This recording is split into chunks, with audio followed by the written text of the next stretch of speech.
Ladies and gentlemen, good afternoon. Thank you very much for joining us on Diaspora Mobile TV, your Pan-African medium based in London.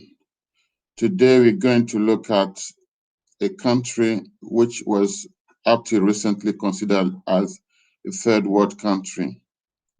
And through its own system, that country has been transformed and today is seen as one of a major player on the world stage, one of a superpower on the world stage. And this country is China. Mesdames, Mesdemoiselles et Messieurs, bonsoir. Nous vous disons merci de nous rejoindre encore une fois sur Diaspora Mobile TV, votre chaîne panafricaine basée à Londres. Ce soir, nous allons encore vous présenter un thème qui est très important, car nous parlons d'un pays qui jusqu'il y a quelques années était considéré comme un pays du tiers-monde, mais de par son système politique, a réussi à se transformer en une puissance internationale, est devenu l'une des grandes puissances de ce monde. Et ce pays est la Chine. Alors, avant qu'on ne puisse continuer et décortiquer le système politique de ce pays, nous vous présentons cette vidéo et après, nous allons revenir sur le contenu. Merci.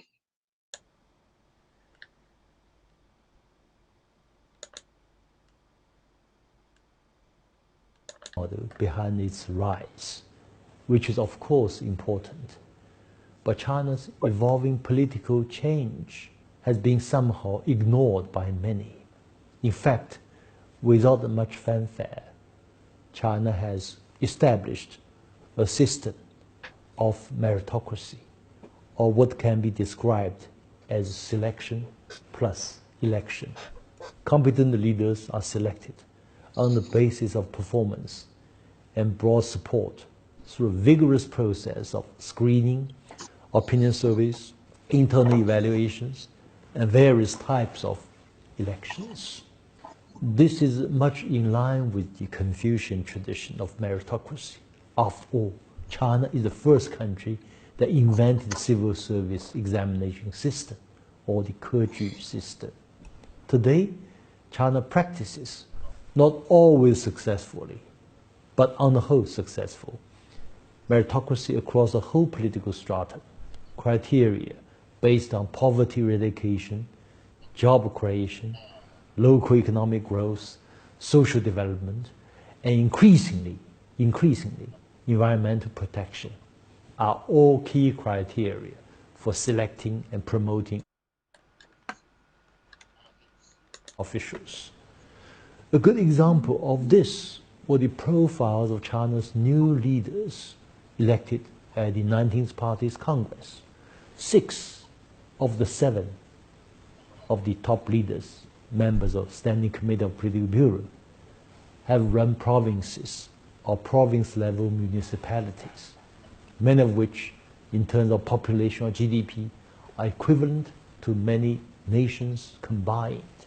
Indeed, the Chinese system of meritocracy today makes it inconceivable that anyone as weak as George W. Bush or Donald Trump could ever come close to the position of a top leadership. It's not far-fetched to claim that the China model is more about leadership rather than showmanship, as in the West. China's meritocratic governance challenges the stereotypical dichotomy of democracy versus autocracy. From a Chinese point of view, the nature of the state, including its legitimacy, has to be defined by its substance, that is, good governance, competent leadership, and success in meeting people's needs. So, despite its many deficiencies, the Chinese polity has delivered the world's fastest growing economy, has vastly improved living standards for most Chinese. Winston Churchill's famous dictum, democracy is the worst form of government except for all those other forms that have been tried, may be true in the Western political and cultural context. And many Chinese even paraphrase Churchill's remark into what Sun Tzu, China's military strategist of the 6th century BC, called 下下策, or the least bad option, which means a system that would allow for the exit of bad leaders through regular elections. But in China's Confucian tradition of meritocracy, a state should always strive for what's called a 上上策, or the best of the best options, by choosing leaders of the highest caliber.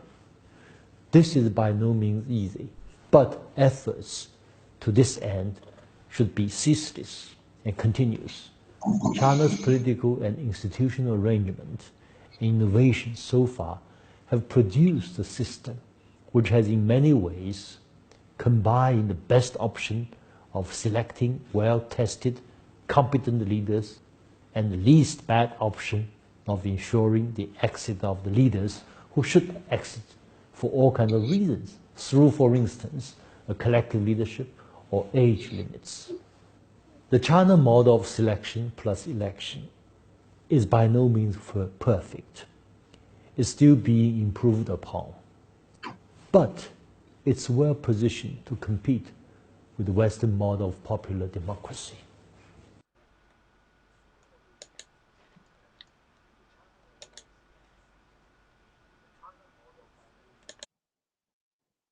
Right. Ladies and gentlemen, we are looking at Chinese political system because for the last few years, for the last couple of decades, China was also considered as a third world country, a developing country. But within the last 30 or 40 years, China has become one of the key major power on planet Earth. Now, most people look at the economic model of that country. And of course, you can see that China has become one of the greatest power on Earth. China has become the factory of the world.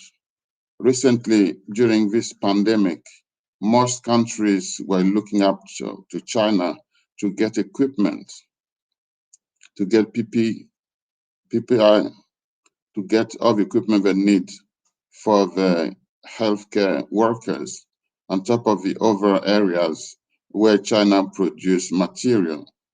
Now, what people do not realize is that they do not look at the system behind this economic model, which has transformed China within few decades from a rural third world country into a major political and economical power on planet Earth.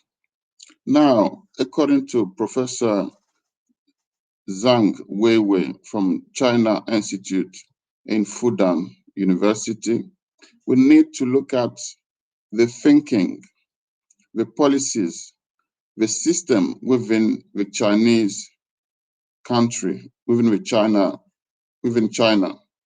And China's system is completely different from the other systems we see across the globe.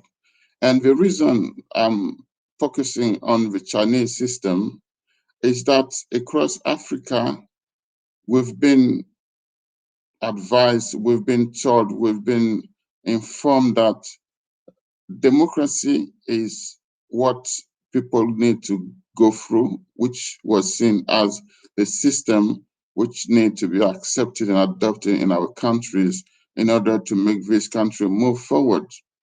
And for the last 30 years, if you take since 1990s, since the reestablishment of multi-party system in most African countries, you can look at after 30 years and make an assessment and see if that system really fits our needs. And the conversation today is, as Africans, is to look at all these two options and really look at what would be the best system for us. Because throughout Africa, throughout different African countries, we're talking about elections, we're looking at things happening, and there are still a lot of issues which are not dealt with even after 30 years. And we look at the populations, we look at what people, how people are living, the living standard in every area of development is still not good enough. And we're looking at the Chinese option, the Chinese system, which is, as mentioned by Professor Weiwei, is the meritocracy. Now,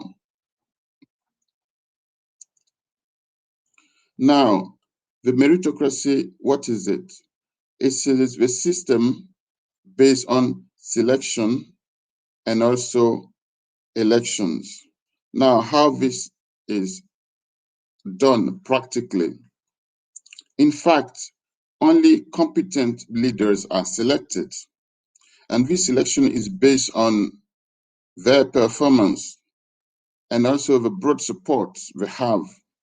And then this is done through vigorous process, screening, internal evaluation, and also opinion survey. So even from the smallest village to the towns and also to the regions and to the counties, this is the system which is applied. So you can look at a village level, the best individuals within the village have to satisfy all the criteria. So we take a village of a couple of hundred or thousand of inhabitants, they will only have leaders who are competent, who are performing, and they are selected through vigorous process. They are screened, and also they are verified.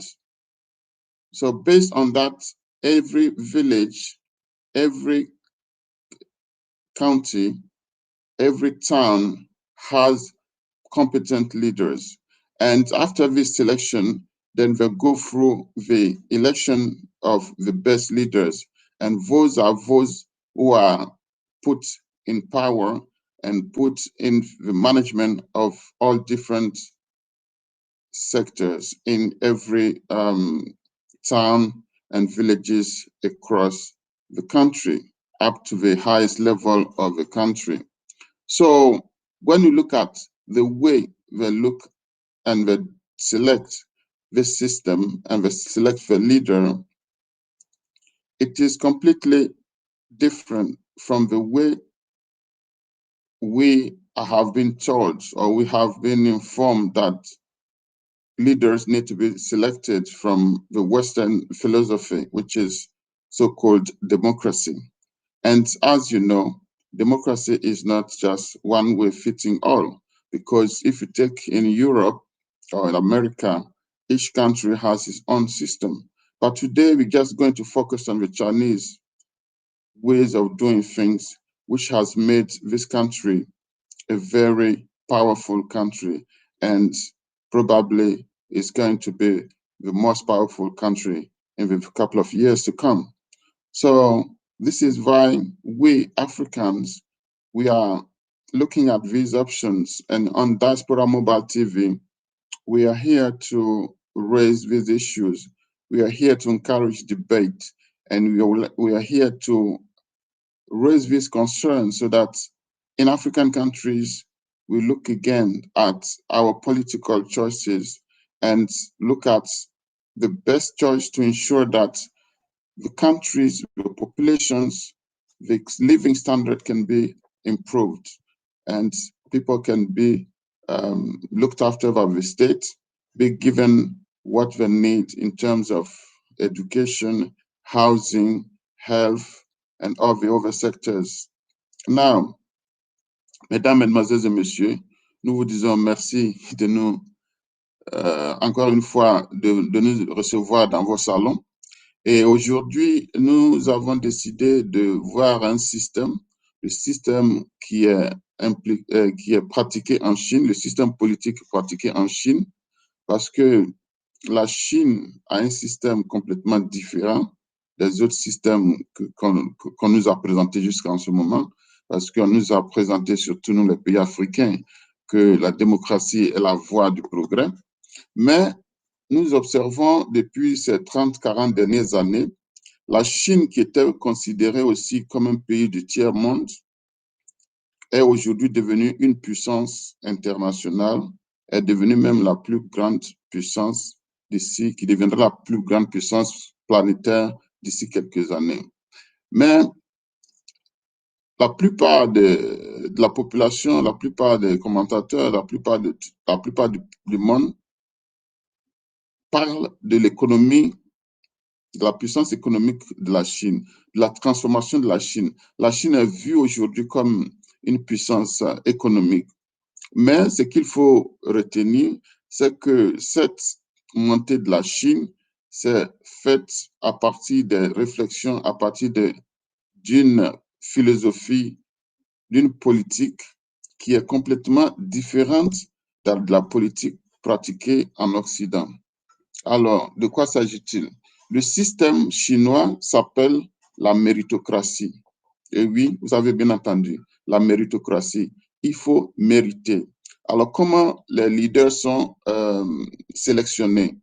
Eh bien, les personnes qui vont gérer la communauté, que ce soit dans les villages, que ce soit au niveau des sous-préfectures, au niveau des cantons, au niveau des préfectures, au niveau des régions, c'est les mêmes critères, c'est-à-dire basés sur la compétence des individus et sur leur performance.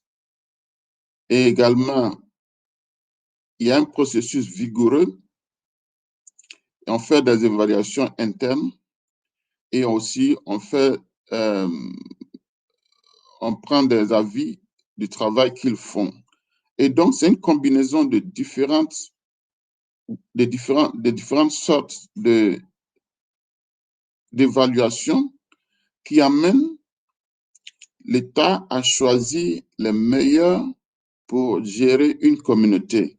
Et cela du village, les plus petits villages, jusqu'aux grandes régions et même au niveau national. Et donc, après cette sélection basée sur ces critères que nous venons d'énumérer, eh bien, on passe aux élections afin que ceux qui ont été choisis puissent occuper un poste.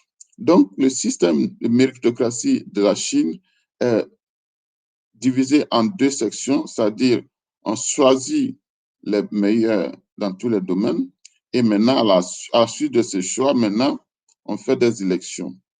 Alors, comment maintenant ces hommes qui ont été choisis, ces femmes qui ont été choisies, qu'est-ce qu'ils font pour améliorer les conditions de vie de leur population, que ce soit au niveau du village, au niveau de la sous-préfecture, au niveau de la région, au niveau du pays même.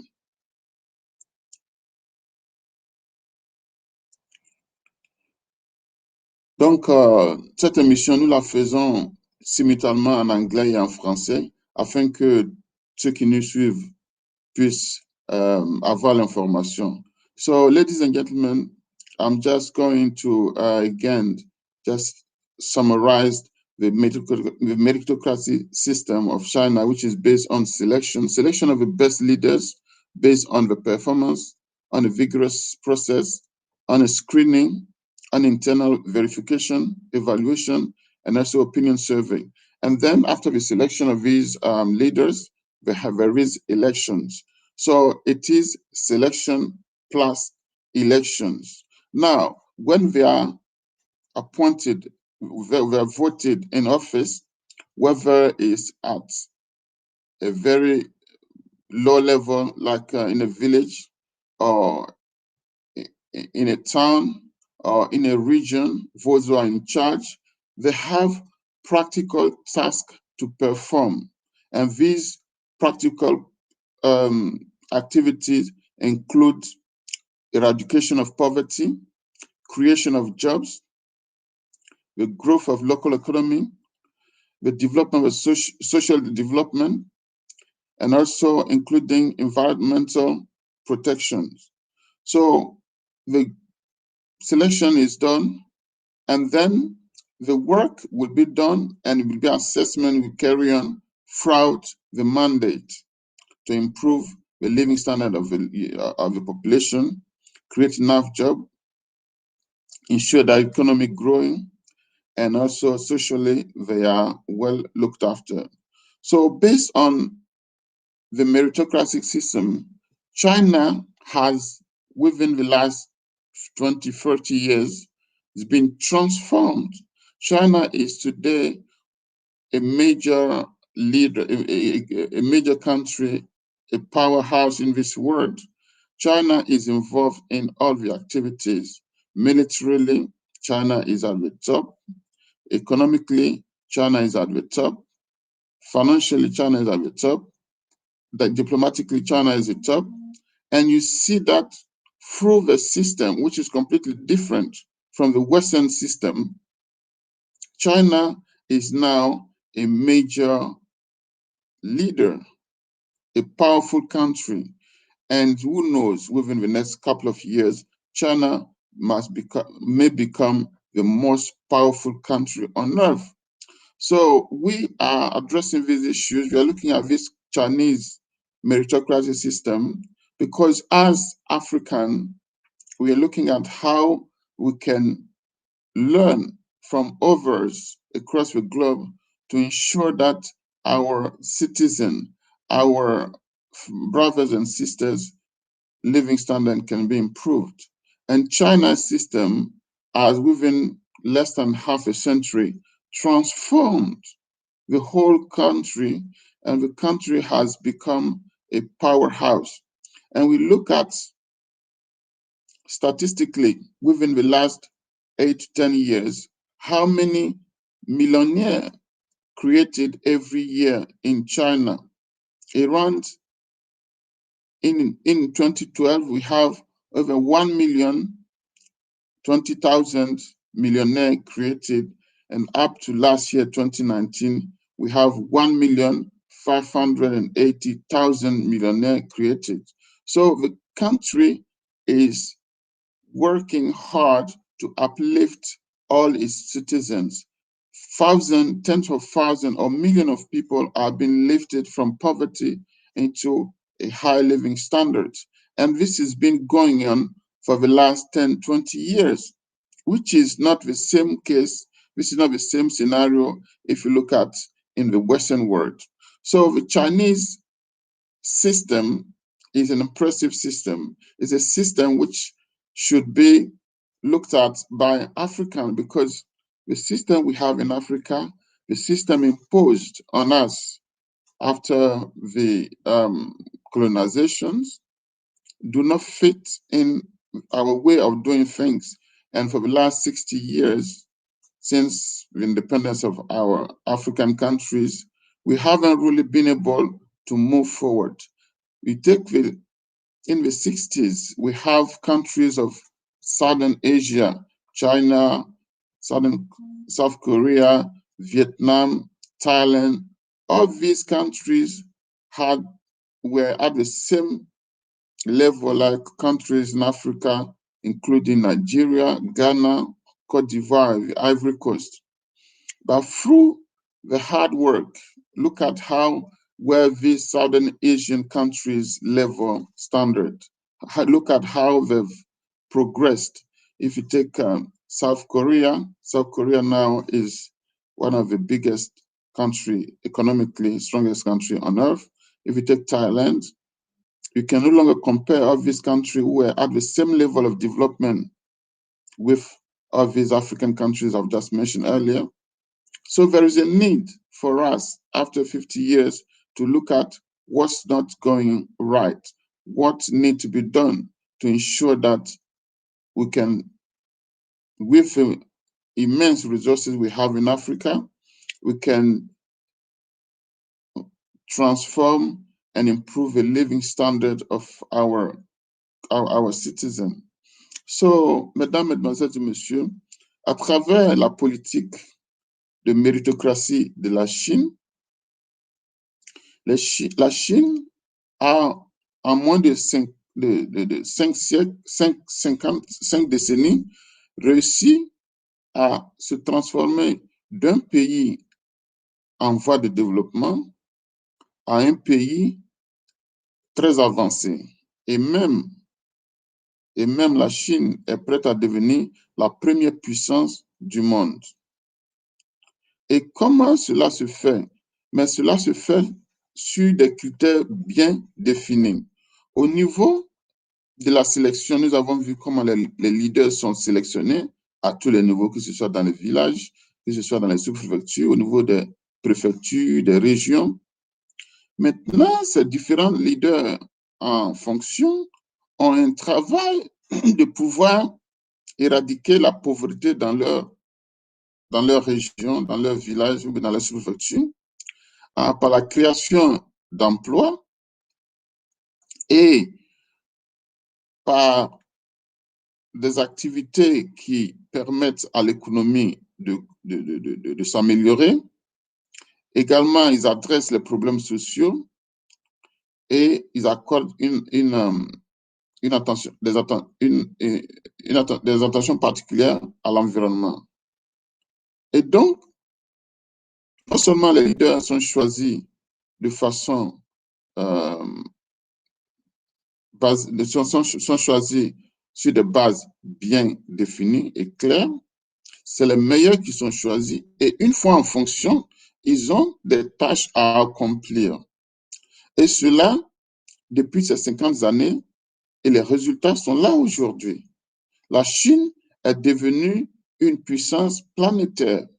Alors, nous qui sommes africains, nous qui avons nos États qui étaient au même niveau de développement que ces pays d'Asie du Sud-Est, des pays comme la Corée du Sud, Vietnam, Thaïlande, étaient au même niveau de développement que nos pays africains comme la Côte d'Ivoire, le Ghana, le Nigeria.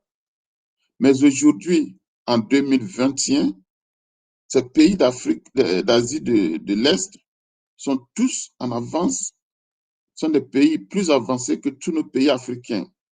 Alors, il est important que nous, les Africains, aujourd'hui, nous puissions nous poser la question de savoir qu'est-ce qui n'a pas marché, qu'est-ce que nous devons faire au niveau de nos États afin que nous puissions améliorer les conditions de vie de nos populations. Parce que c'est de ça qu'il s'agit. Le pouvoir,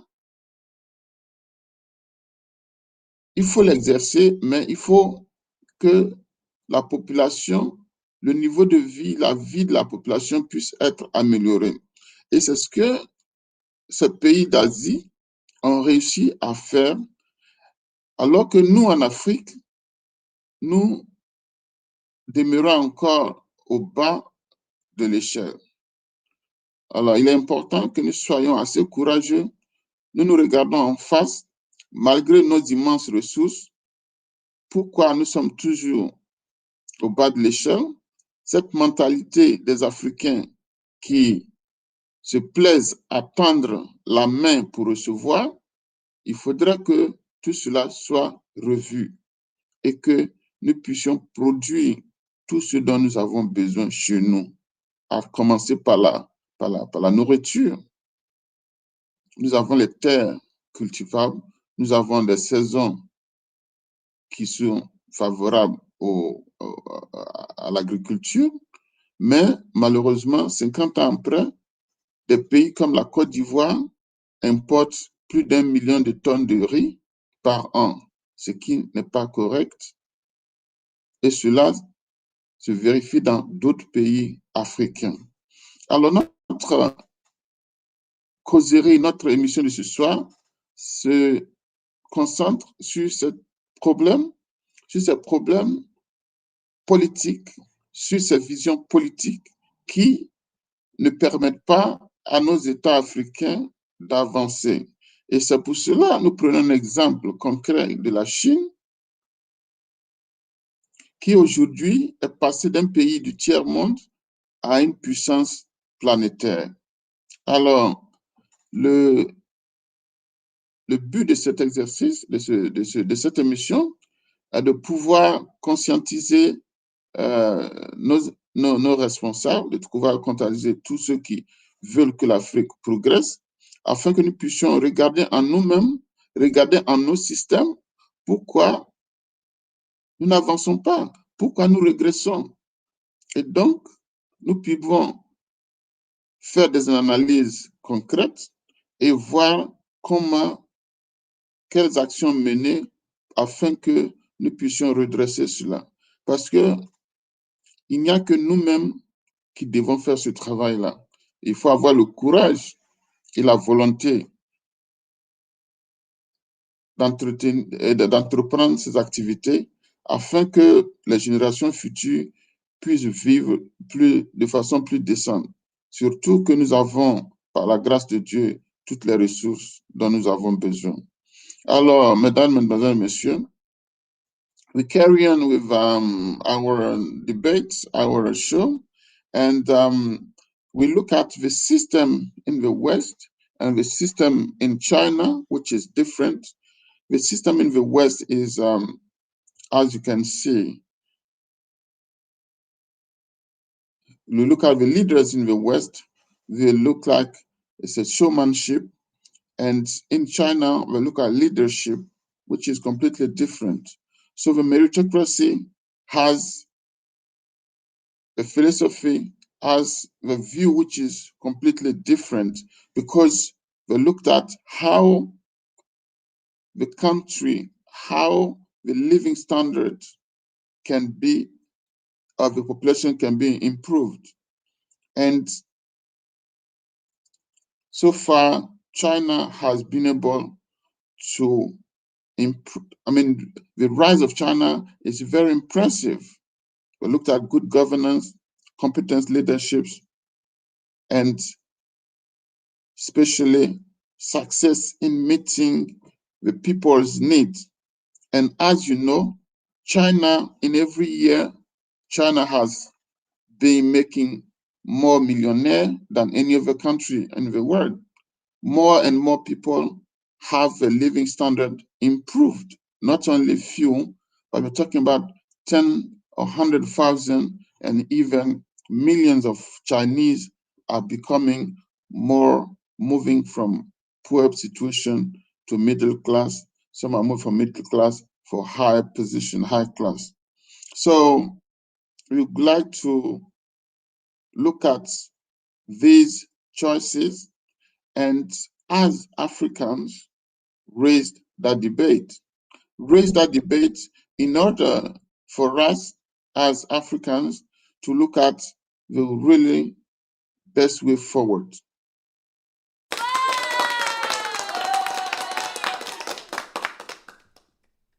China has vastly improved its economy. The economy is growing. The Chinese have vastly improved the living standard. And you can see in the last 30 years how things have improved in every sector in China. And China is almost ready to be the most powerful country on earth. And this is done just within the last 50 years. So we Africans, what can we do? What lessons can we learn from the Chinese system? And this is where the debate needs to start. So those who want to join us can also contact us on Diaspora Mobile TV, and we have our own email address, which is diasporamtv@gmail.com, so that we can air your views. You can call us and express your views, because we have to be forward thinking, we have to be open-minded and look at what is best for us. Each system has its advantages and disadvantages, but within the last 30, 40 years, China has become a transformed country, and the evidence, the details, everything can be seen, how they work hard, and this is based on the meritocracy. the political system, which is the meritocracy.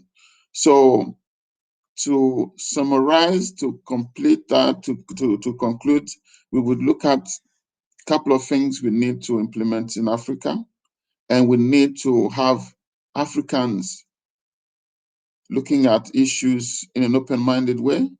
It shouldn't be just focusing on what we've been told for the last 30, 40, 50 years, like just looking at the Western examples, because even the Western example have good and bad signs. It's not everything which is perfect. So we have to look at all the options in an open-minded way so that we can take what is important and also look at the system implemented in those countries like in China, which has been very, very positive in uplifting the living conditions of the Chinese. And as you know, China is a very powerful country, and China might become the most powerful country on earth within the next couple of years. So it's an impressive example. And you look at all the Southeastern Asian countries, standards have massively improved compared to African countries' living standard. Countries who were at the same level of development with African countries in the 60s are today have progressed massively. They all have better and high living conditions than most of our African countries. And we need to wake up. We need to look at these options and take actions to ensure that we can progress. So, Madame, Mademoiselles et Messieurs, nous vous disons encore une fois merci. Ce soir, nous avons essayé de vous faire découvrir le système politique de la Chine. Et les raisons, on vous les a expliquées. La Chine, grâce à son système de méritocratie, a réussi à passer d'un pays sous-développé en voie de développement à un puissant pays économiquement et militairement et sur tous les autres plans. La Chine compte, et même la Chine serait, dans les quelques années à venir, la nation la plus puissante de ce monde. Alors, c'est un exemple qui doit faire école. Nous devons revoir ce que nous a montré, ce que nous a appris, ce qu'on nous a fait croire, parce que la Chine a un système qui donne des résultats, qui permet de transformer la vie de la population, d'améliorer les conditions de vie de la population. Durant ces dernières années, la Chine crée chaque année des millions de Chinois, des centaines de millions de Chinois, des centaines de millions d'individus qui gagnent de plus en plus de revenus dans tout ce qu'ils font. Et donc, la Chine est devenue un exemple, et je voudrais que nos pays africains se penchent sur ce système.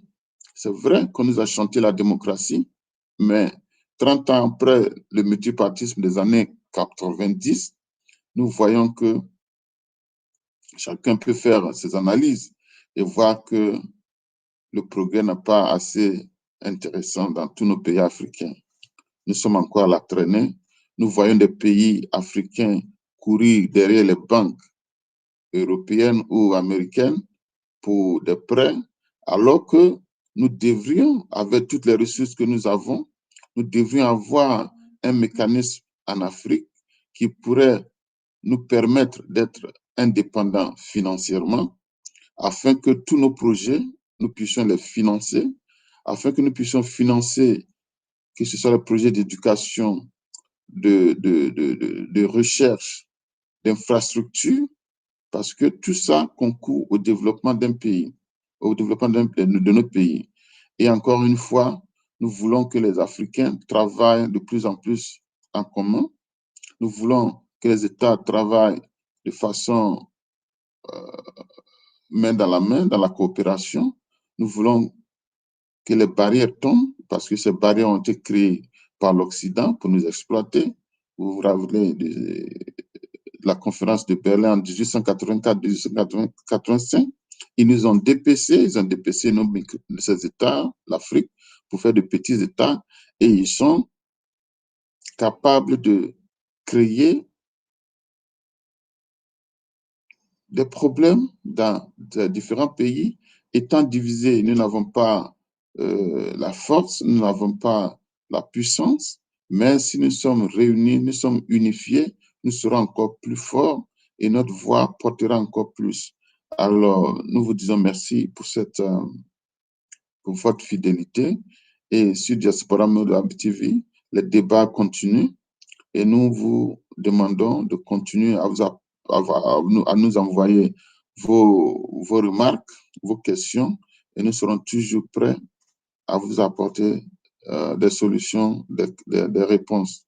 Alors, encore une fois, nous vous disons merci et nous vous demandons de rester toujours branchés sur Diaspora TV parce que c'est la chaîne qui éduque, parce que c'est la chaîne qui éveille les consciences, parce que c'est la chaîne qui veut une Afrique plus forte, une Afrique plus unie, afin que nous soyons beaucoup plus respectés dans le Conseil des Nations.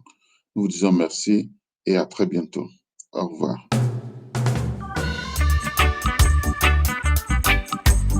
Africa president, change your mind. Africa politician, change your mind.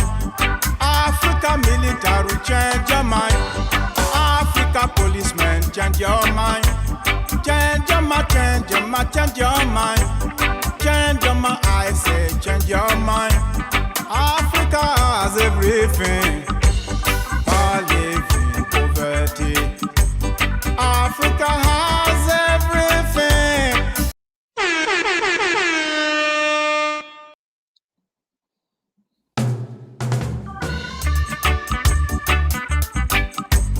Africa president, change your mind. Africa politician, change your mind. Africa military, change your mind. Africa policeman, change your mind. Change your mind, change your mind, change your mind.